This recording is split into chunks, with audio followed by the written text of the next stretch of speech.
Hello, welcome back to my YouTube channel. മലർവാടിയിലേക്ക് എല്ലാവർക്കും സ്വാഗതം. അപ്പോൾ ഇന്ന് ഞാൻ വന്നിരിക്കുന്നത് ഒരു നല്ല വെജിറ്റബിൾ പുലാവായിട്ടാണ്. ഇതിന് പ്രത്യേകിച്ച് കറിയൊന്നും വേണ്ട, ആ ചോറ് അങ്ങനെ തന്നെ നമുക്ക് വെറുതെ ഇരുന്ന് കഴിച്ചുകൊണ്ടേ ഇരിക്കാൻ തോന്നും. അപ്പോൾ അതിനായിട്ട് ആദ്യം തന്നെ നമുക്ക് മഷ്റൂം ഒന്ന് ക്ലീൻ ചെയ്തെടുക്കണം. മഷ്റൂം ക്ലീൻ ചെയ്യാനായിട്ട് നമുക്കൊരു കത്തി എടുത്തിട്ട് അതിൻ്റെ സൈഡിലുള്ള ആ തോലൊക്കെ ഒന്ന് പീൽ ചെയ്തെടുക്കാം. അന്നേരം അതൊന്ന് ക്ലീനായി കിട്ടും. പിന്നെ അതിൻ്റെ ആ തണ്ട് പോലെ കാണുന്ന ഭാഗമൊക്കെ ജസ്റ്റ് ഒന്ന് എന്താ പറയുക, ഒന്ന് ചിരണ്ടി കൊടുത്താൽ അതൊക്കെ ആ മണ്ണൊക്കെ ഒന്ന് പോയിക്കിട്ടി നല്ല ക്ലീനായി വരും. ഇത് നമുക്ക് വിനീഗർ വെള്ളത്തിലേക്ക് സോക്ക് ചെയ്യാൻ വെക്കാം കുറച്ച് നേരത്തേക്ക്. അതിന് ശേഷം ഒരു കുക്കർ എടുത്ത് അതിലേക്ക് എണ്ണ ഒഴിക്കുക. അതിന് ശേഷം സ്പൈസസ് ഇടുക. എല്ലാ സ്പൈസും വേണ്ട, കുറച്ച് പെരിഞ്ജീരകം, പിന്നെ ഒരു പട്ട, 2 കഷ്ണം പട്ടയും, പിന്നെ ഒരു ഏലക്ക, അത്രയും മതി. പുലാവാണല്ലോ, അധികം ഫ്ലേവർ വേണ്ട റൈസിലേക്ക്. പിന്നെ അതിലേക്ക് കുതിർത്ത് വെച്ച അരിയാണ്. ഇത് കൈമ അരി പോലത്തെയാണ്. ഞാനിപ്പോൾ ഉപയോഗിച്ചിരിക്കുന്നത് ശുഭം എന്ന് പറഞ്ഞ ബ്രാൻഡ് അരിയാണ്. അത് നമുക്ക് 2 മണിക്കൂർ മുന്നേ കുതിർത്ത് വെച്ച് നമ്മൾ എന്താ പറയുക അരിക്കാൻ വെച്ചതാണ്. അത് വാർത്ത അരിയാണ്. നമ്മളൊന്ന് ജസ്റ്റ് ഒന്ന് എണ്ണയിലിട്ടൊന്ന് സോട്ട് ചെയ്തെടുക്കുക. അതായത് ആ വെള്ളം പോകുന്നവരെ കുറച്ച് ആ എണ്ണയിൽ കിടന്നൊന്ന് ഇതാവും. അതാകുമ്പം അരി കട്ട പിടിക്കില്ല. പിന്നെ അതിന് ശേഷം നമ്മൾ ഉപ്പും വിനെഗറും ഒഴിച്ച് ഒന്നും കൂടി ഒന്ന് ഇളക്കിയിട്ട് ആവശ്യത്തിന് വെള്ളം ഒഴിക്കുക. ഞാനിപ്പോൾ ഇവിടെ 3 കപ്പ് അരിക്ക് 5.25 കപ്പ് വെള്ളമാണ് എടുത്തിരിക്കുന്നത്. അപ്പം അതെടുത്ത് വേവിക്കാൻ വെക്കുക. ഇനി അടുത്തൊരു പാൻ എടുത്ത് അതിലേക്ക് നമ്മൾ ക്ലീൻ ചെയ്ത് വെച്ച മഷ്റൂം കട്ട് ചെയ്തത് ഇട്ട് കൊടുക്കുക. അപ്പം മഷ്റൂം വേവിക്കുമ്പോൾ ശ്രദ്ധിക്കണം, അതിനകത്ത് ഇഷ്ടംപോലെ വെള്ളം വരും. അപ്പം നമ്മൾ അത് തുറന്ന് വെച്ച് വേണം കുക്ക് ചെയ്യാനായിട്ട്. അപ്പം ഉപ്പിട്ടിട്ട് ജസ്റ്റ് ഒന്ന് സോട്ട് ചെയ്യുക.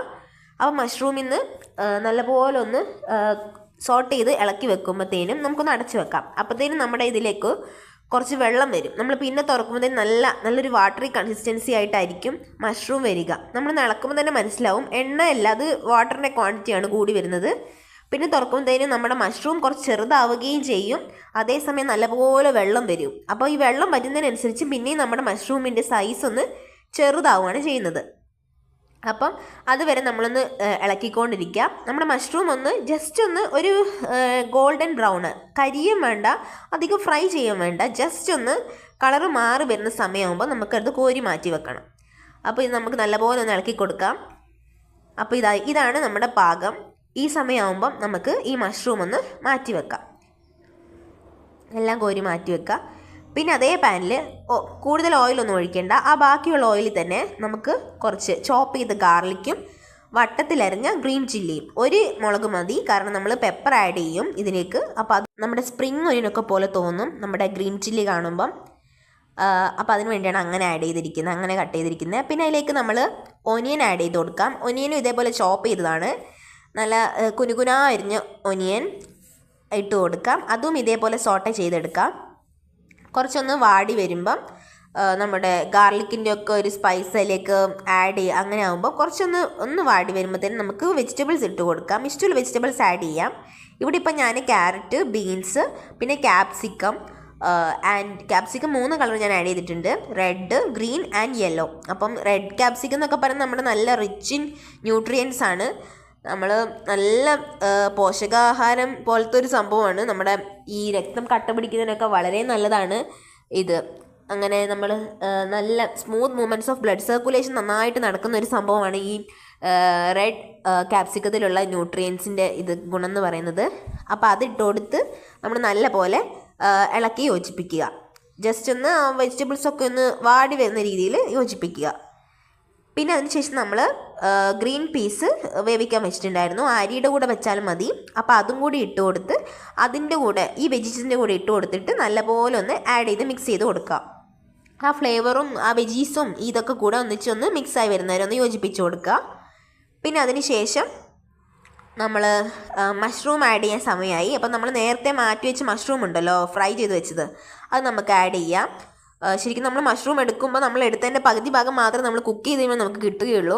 അപ്പോൾ മഷ്റൂം ആഡ് ചെയ്തും അതും നല്ലപോലെ ഒന്ന് ആഡ് ചെയ്ത് മിക്സ് ചെയ്ത് മാറ്റി വെക്കാം. അത് ആ മസാലയുടെ കൂടെ ചേർന്ന് രണ്ടിൻ്റെയും ഫ്ലേവർ ഒന്ന് നല്ല ബൂസ്റ്റായി നല്ല വൃത്തിക്ക് വരുന്ന രീതിയിൽ ആക്കാം. പിന്നെ അതിന് ശേഷം നമ്മുടെ അരി അപ്പോഴത്തേനും വെന്ത് വന്നിട്ടുണ്ട്. അപ്പോൾ അരി ഒന്ന് ഇളക്കി ഇട്ട് കൊടുക്കാം. നല്ല വൃത്തിക്ക് അതൊന്ന് ഇളക്കിയിട്ടൊന്ന് അതിനകത്ത് തന്നെ വെക്കാം. നമുക്ക് അതിനകത്ത് തന്നെയാണ് നമ്മൾ ദം ചെയ്യാൻ പോകുന്നത്. അപ്പം അതിനകത്തു നിന്ന് തന്നെ നമ്മൾ അരി ഇങ്ങനെ ഇളക്കി നല്ല സെറ്റാക്കി പാകാക്കി വെക്കുക, ഒന്ന് ലെയറാക്കി വെക്കുക. പിന്നെ അതിന് ശേഷം നമുക്ക് മസാലയിലേക്ക് പൊടികൾ ചേർത്ത് കൊടുക്കാം. ഞാനത് ചേർക്കുന്ന ബിരിയാണി മസാലയാണ്, ഇവിടെ സ്പെഷ്യലായിട്ട് ഉണ്ടാക്കുന്നതാണ്.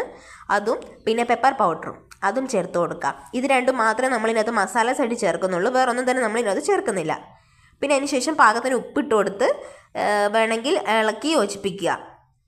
ഞാൻ ഉപ്പിട്ടപ്പോൾ കുറച്ച് കുറവായിരുന്നു, അപ്പോൾ അത് ഇട്ട് യോജിപ്പിച്ചു.